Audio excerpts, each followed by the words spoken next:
Environment to the point, page 49 and 50। UPSC ने हमसे बोला था कि जो रेन फॉरेस्ट है और जो ट्रॉपिकल फॉरेस्ट है वो एज अ लंग की तरह काम करते हैं अर्थ के, और जो वेटलैंड है वो किडनी की तरह काम करते हैं। अब जैसे किडनी का काम क्या होता है, पानी को हमारी बॉडी के मतलब बॉडी के पानी को क्लियर करना है, बॉडी को क्लियर करना।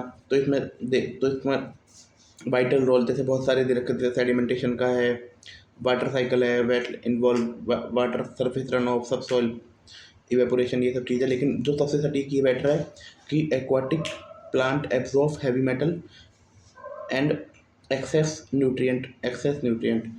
अब जो एक्वाटिक प्लांट होते हैं ना वो हैवी मेटल को एब्जॉर्ब कर लेते हैं, और जो मतलब जो ज़्यादा न्यूट्रिएंट होता है उसे भी एब्जॉर्ब कर लेते हैं। फिर यूपीएससी ने 2019 के हमसे पूछा कि ना कि भारत में जितने भी वेटलैंड है रामसर के अकॉर्डिंग उन सबको प्रोटेक्ट करना ज़रूरी है। नहीं भाई, रामसर के अकॉर्डिंग उन वेटलैंड को प्रोटेक्ट करना ज़रूरी है जो रामसर में आते हैं। फिर वेटलैंड रूल बनाए थे हमने कंजर्वेशन के लिए 2010 में, है ना। उसके ऊपर था कि वो रामसर के ऊपर है यार, क्योंकि रामसर के ऊपर नहीं होंगे, क्योंकि रामसर के ऊपर होते तो बहुत पहले होते ना। 2010 कहाँ, 1972, ऑलमोस्ट 38 साल हो गई। फिर भारत इसने बोला था कि वेटलैंड कंजर्वेशन रूल 2010 के अलावा also encompass the drainage area और catchment a region of wetland as determined by authority. जो वेटलैंड के आसपास का एरिया है ना, मतलब उसका ख्याल भी अथॉरिटी रखेगी, सिंपल सी बात ये है। फिर यूपीएससी ने ना एक हमसे पूछा था 2014 में कि वेटलैंड इंटरनेशनल एक इंटर गवर्नमेंटल ऑर्गेनाइजेशन है। नहीं भाई, एक एनजीओ है, न्यूयॉर्क में इसका ऑफिस है, और इसने बोला था कि ये फील्ड पे काम करता है, लोगों को अवेयर करता है, प्रैक्टिकल एक्सपीरियंस देता है। ये ठीक है, हाँ ये ठीक है। देन अब हम देख लेते हैं कि ट्रॉपिकल जो रेन फॉरेस्ट होते हैं वो अर्थ की लंग की तरह काम करते हैं, और वो अर्थ एयर सर्कुलेशन में हेल्प करते हैं, है ना। मतलब ऑक्सीजन देते हैं और कार्बन डाइऑक्साइड कंज्यूम करते हैं। देन और ये वेटलैंड है, किडनी की तरह काम करता है। ये फिल्टर करता है waste cycle in human body, ठीक है। Regulation and filtering waste cycle in human body. Role of estuaries in filtering sediment and pollutants. कि एस्चुरी का क्या रोल होता है फिल्टरिंग में और पोल्यूटेंट में। एस्चुरी होता है कि जहाँ पर जो कोस्टल वाटर में ना फ्रेश वाटर मिलता है ना, कि एक नदी थी जो कभी सागर से मिल ना सकी, है ना, वही नदी। तो वो एस्चुरी जो मिलती है वो ठीक है, जहाँ वो मिलती है ना उसे एस्चुरी बोलते हैं। जहाँ फिर फ्रेश वाटर और वो मिलता है, फ्रेश वाटर और मरीन वाटर मिलता है, इस ऐसे एरिया को इको एज एज एज वो कहते हैं। यहाँ पर दोनों टाइप की स्पीसीज मिलती हैं। अब ये क्या करता है, पहले ना सेडिमेंट का फिल्टरिंग करेगा। ये act as a natural trap for sediment, ठीक है। फ्लोइंग वाटर फ्लो, वाटर का जो फ्लो होता है उसे कम कर देता है, और नेचुरल सेडिमेंट होता है ना जो गाद होती है उसको रोक लेता है, अलाइंग, और उसे टाइम देता है कि वो सेटल हो सके। फिर ये mangrove, sea grass and salt Marsh, जो मैनग्रोव हो गए, जो सॉल्ट मार्श हो गए, वो स्टेबलाइज करते हैं सेडिमेंट को और रिड्यूस करते हैं इरोजन को, और यही लोग यूट्रोफिकेशन से रोक देते हैं। अब पॉल्यूटेंट रिमूवल, हाँ वो अगले उसमें पढ़ेंगे। एब्जॉर्ब करते हैं हैवी मेटल को, एक्सेस न्यूट्रिएंट को, और एक्सेस न्यूट्रिएंट में नाइट्रोजन एंड फॉस्फोरस, ये दो सबसे ज़्यादा ही हैं। इन्होंने बदमाशी मचा रखी है। एंड ऑर्गेनिक कंटेनमेंट, ठीक है। Wetland plants and microbial communities break down pollutant through biochemical geochemical process। जो wetland plant and microbial community होती है ना, वो पॉल्यूटेंट को ब्रेक करते हैं थ्रू बायो जियोकेमिकल प्रोसेस के थ्रू। रिड्यूस यूट्रोफिकेशन को रिड्यूस करते हैं, फिल्टर करते हैं एक्सेस जो एग्रीकल्चर फर्टिलाइजर होता है ना, कि वो ज़्यादा रन ऑफ ना हो, मतलब ज़्यादा समुद्र में ना जा सके। इम्पोर्टेंस, ये इम्प्रूव करते हैं वाटर की क्वालिटी को, इकोलॉजिकल बैलेंस बनाते हैं, डाइवर्स सपोर्ट करते हैं डाइवर्स स्पीसीज को, including commercial valuable fish and shellfish, mitigate. और ये ह्यूमन एक्टिविटी के द्वारा समुद्र जो बर्बाद हो सकता है ना, मरीन इकोसिस्टम्स को बचाते हैं। ज़्यादा न्यूट्रिएंट चले जाएंगे, वही फिर यूट्रोफिकेशन हो जाएगा, एल्गल ब्लूम हो जाएगा, फिर एक सवाना है, सवाना ये सब ट्रॉपिकल एंड ट्रॉपिकल रीजन है, ग्रासलैंड है ना। यहाँ पर बिखरे बिखरे पेड़ होते हैं। अब यहाँ पर ना नेचुरल तरीके से आग लगती है। इससे क्या होता है, जो वैसी जो सूखी पत्ती होती है ना, डेड वेजिटेशन, वो जल जाती है। और इससे ये एक बेनिफिट होता है कि बड़ी आग लगने से बच जाती है। जो कैटेस्ट्रॉफिक वाइल्ड फायर होती है ना, उससे बच जाती है। अब इससे क्या होता है, ग्रास और ट्री बैलेंस हो जाता है भाई। अब वो ग्रास लैंड है यार, वो ग्रास के लिए बने हैं। ज़्यादा अगर आग नहीं लगेंगे और पेड़ उगते जाएंगे। और preventing encroachment of woody plant के एनरोचमेंट से बच जाते हैं। Some species such as acacia tree. अब ये पूछेगा एकिया ट्री कहाँ पाया जाता है। एकिया एकासिया ट्री ये इसकी एक खासियत है, ये फायर अडेप्टेड है। मोटी मोटी चमड़ी होती है और री स्प्राउटिंग एबिलिटी होती है इसके अंदर, है ना। अब बायोडाइवर्सिटी और इसके बायोडाइवर्सिटी बेनिफिट पढ़ लेते हैं, है ना। ये कुछ प्लांट होते हैं तो फायर डिपेंडेंट होते हैं, जिनको बोलते हैं फाइरोराइट्स, जिनको बोलते हैं फाइरोफाइट्स, जिनको बोलते हैं फाइरो फाइरोसाइट्स, है ना। ये ऐसे प्लांट होते हैं, फाइरोसाइट्स प्लांट ऐसे ये होते हैं कि वो हीट के पास आने पे ना, हीट के पास आने पर अपने अपने बीज छोड़ते हैं। हीट के पास आने के बाद अपने बीज छोड़ते हैं। फिर ये न्यू प्लांटेशन को इंक्रीज करने में हेल्प करते हैं कि भाई नई प्लांटेशन, नया प्लांटेशन उग जाए, है ना। देन ठीक है। और हार्बीवाइडर्स को अट्रैक्ट करते हैं, such as zebra and antelopes को बुलाते हैं कि बेटे आ जाओ। फिर ह्यूमन इम्पैक्ट ओवर सस्पेंशन, मतलब ये जो झाड़ियों के द्वारा इंक्रोचमेंट होती है उसे भी हटा देते हैं। जो झाड़ियों के द्वारा इंक्रोचमेंट होती है इसे भी हटा देते हैं। जो फायर फ्रीक्वेंसी बढ़ सकती थी ना ह्यूमन एक्टिविटी से, उसे डिस्टर्ब कर वो डिस्टर्ब कर सकती थी नेटिव स्पीसीज को। वो डिस्टर्ब कर सकती थी नेटिव स्पीसीज को, पर उसके इम्पैक्ट को कम कर देते हैं। पर उसके इम्पैक्ट को ना कम कर देते हैं। देन ये हो गया deep sea hydrothermal vent ecosystem. अब ये डीप सी हाइड्रोथर्मल वेंट ये ऐसा एरिया होता है जो समुद्र के तल से, जैसे वॉल्केनो हो गया, जो दो टेक्टोनिक,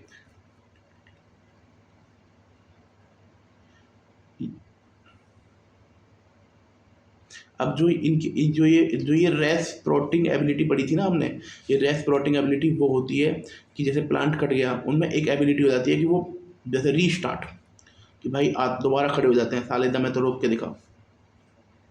अब deep sea hydrothermal vent ecosystem ऐसा होता है कि ना मिनरल निकलते हैं समुद्र के अंदर से, है ना।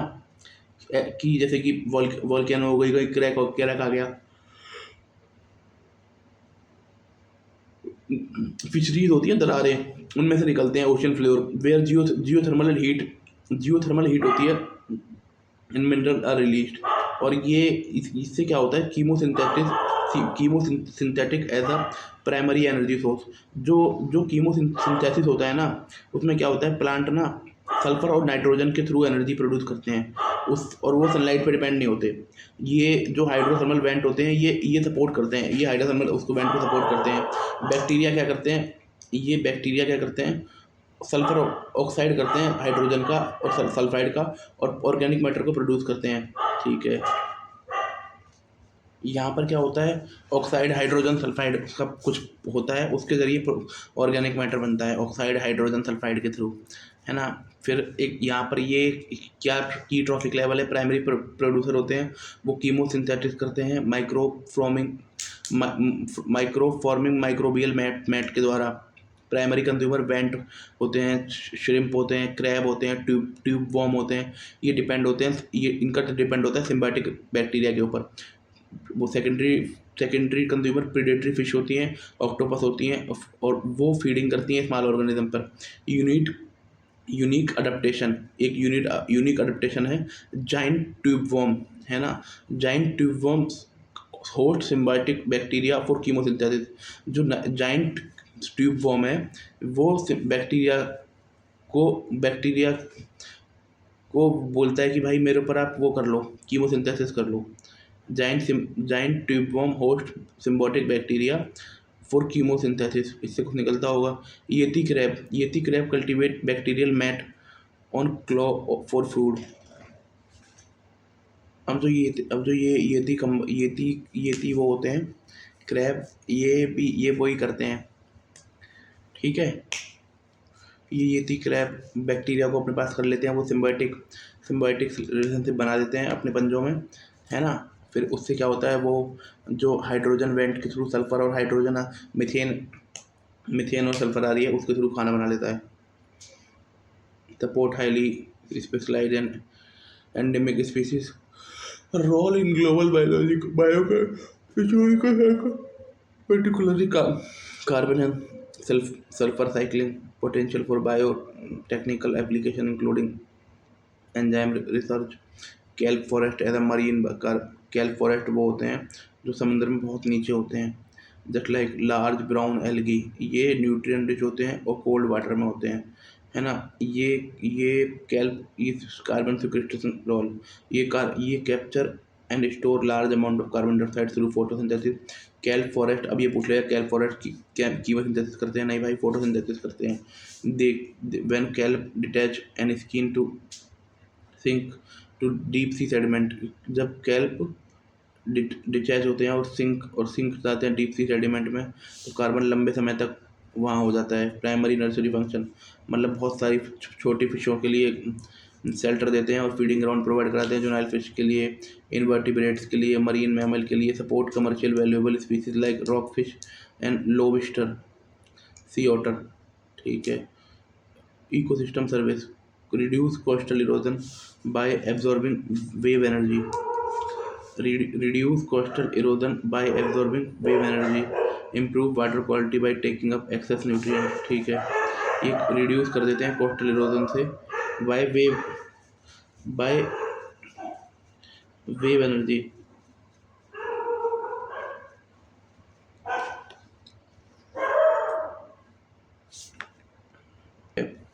ये हो गया।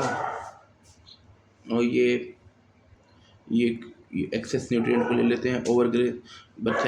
थ्रेट है ओवरग्रेजिंग न्यूट्रिएंट्स और प्रेडेटर की, जैसे एक्सासर्बेटेड बाय प्रेडेटर लॉस, ठीक है। Climate change and warming ocean leading to keep self die, pollution habitat destruction. ये क्या है, जब हो रहा है तो कर टाइम पास हो ही रहा है तो कर ही लेते हैं। हैं चौदह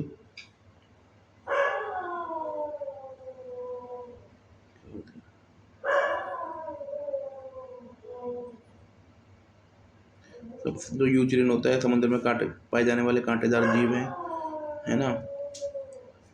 और समुद्र में पाए जाने वाले कांटेदार जीव हैं।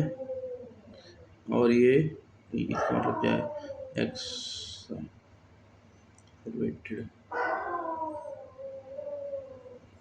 बाय प्रेडेटर लॉस का मतलब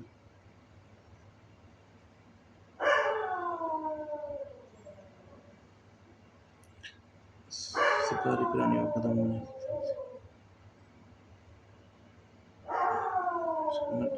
सी ऑटर गायब होने से सी ओरिजिन बढ़ जाएंगे।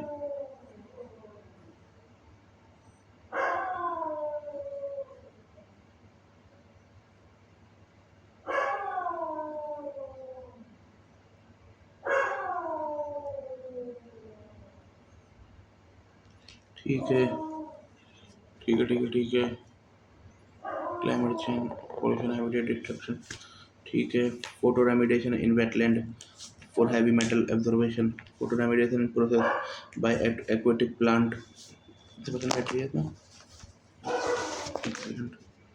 लगा दूंगा, ठीक है।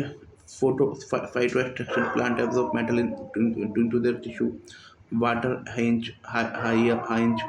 cattle, photostabilization, root trap and immobilize metal, preventing leaching, rhizofiltration, plant root filter and remove metal from water,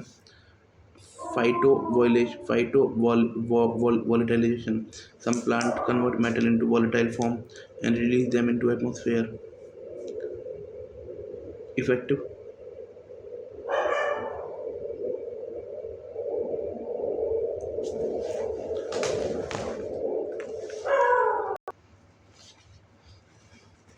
Future remediation हो गया. Some plants convert metal into volatile form.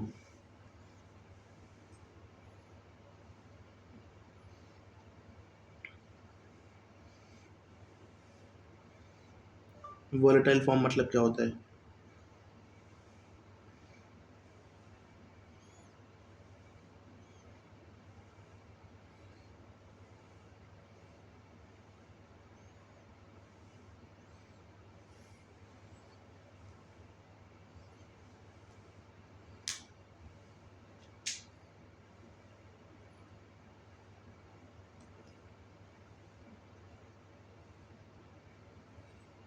ठीक है.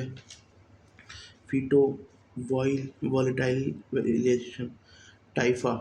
टाइफा करके इसका नाम है, इसका दूसरा नाम है कैटालिस. एब्जॉर्ब लेड कर देता है कार्डिनम आर्सेनिक, है ना.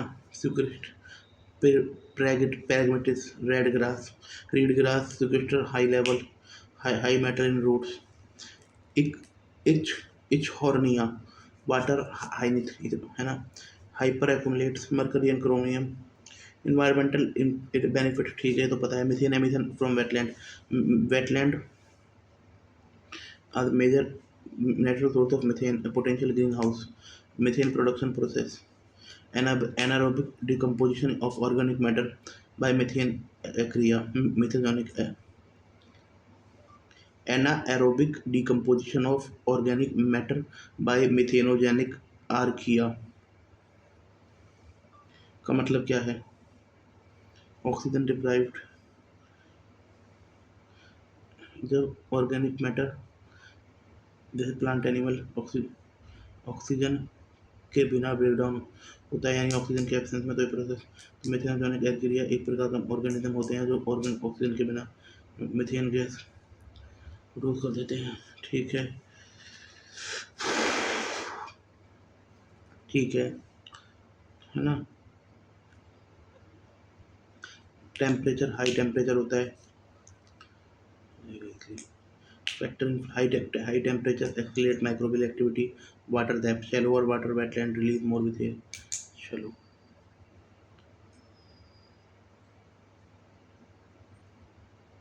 शैलो वाटर मतलब क्या होता है?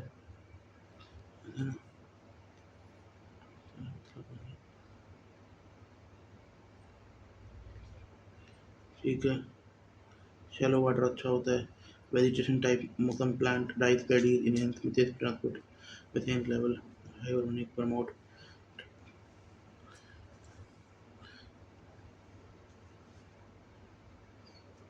Mitigation strategies, enhancing methane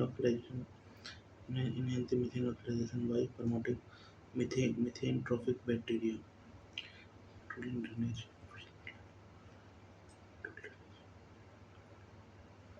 methane no traffic bacteria क्या होते हैं?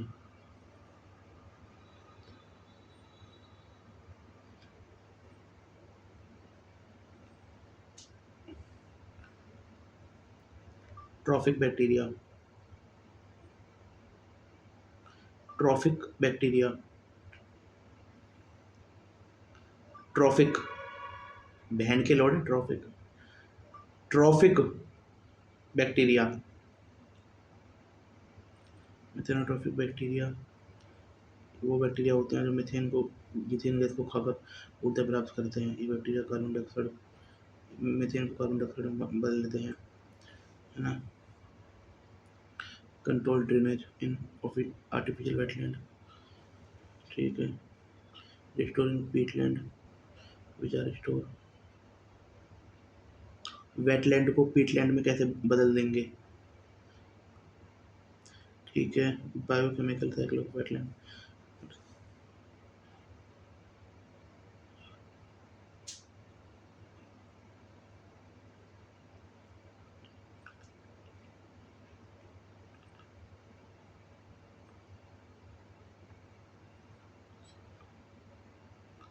ठीक है।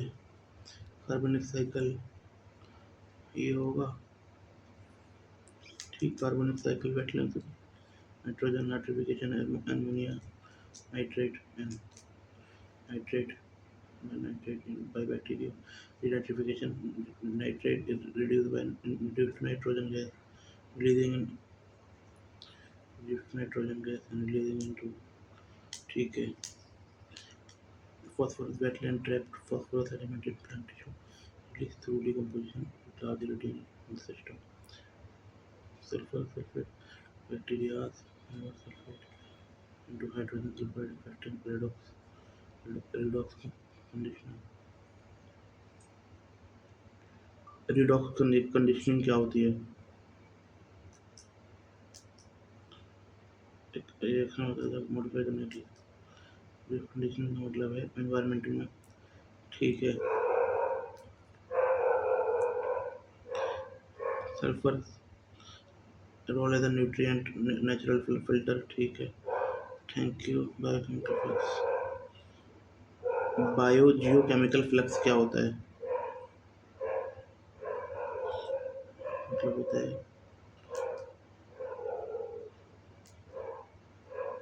ठीक है। Thank you.